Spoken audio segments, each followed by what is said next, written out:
ગુજરાતની પ્રાચીન ભૂમિમાં ખળખળ વહેતી નદીના કિનારે એક શહેર આવેલું હતું જે તેની જીવંત સંસ્કૃતિ અને સમૃદ્ધ ઇતિહાસ માટે જાણીતું હતું. અહીં ઈચ્છામતી નામની એક યુવતી રહેતી હતી, જે એક પ્રખ્યાત શિલ્પકારની પુત્રી હતી.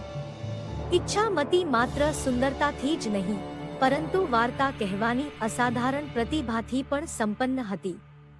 નાનપણથી જ ઈચ્છામતી તેના પિતા દ્વારા બનાવવામાં આવેલી મૂર્તિઓની આસપાસ મનમોહક વાર્તાઓ વણતી હતી. તે પથ્થરની મૂર્તિઓમાં જીવન રેડતી હતી, તેમના પૌરાણિક સાહસો અને તેમની અડગ સ્વરૂપોમાં કોતરેલી લાગણીઓનું વર્ણન કરતી હતી. દૂર દૂરથી લોકો ઈચ્છામતીની વાર્તાઓ સાંભળવા માટે આવતા હતા. તેમની કલ્પનાઓ તેની વાતો સાંભળીને ઊંચે આકાશમાં ઉડતી હતી.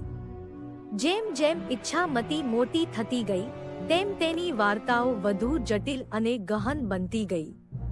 તેણે તેના શહેરના ઇતિહાસ, નદીની દંતકથાઓ અને તેના લોકોના સંઘર્ષો અને જીતને તેની વાર્તાઓમાં વણી લીધા.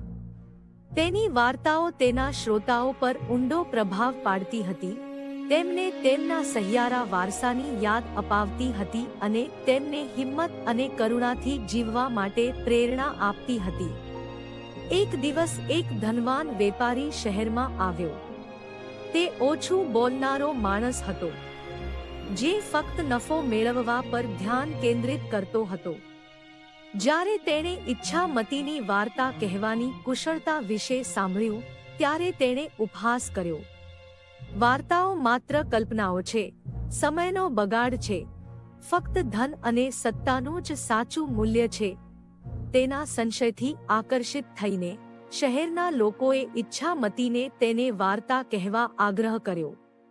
ઈચ્છામતી ક્યારેય પડકારથી પીછેહટ કરતી ન હોવાથી સંમત થઈ.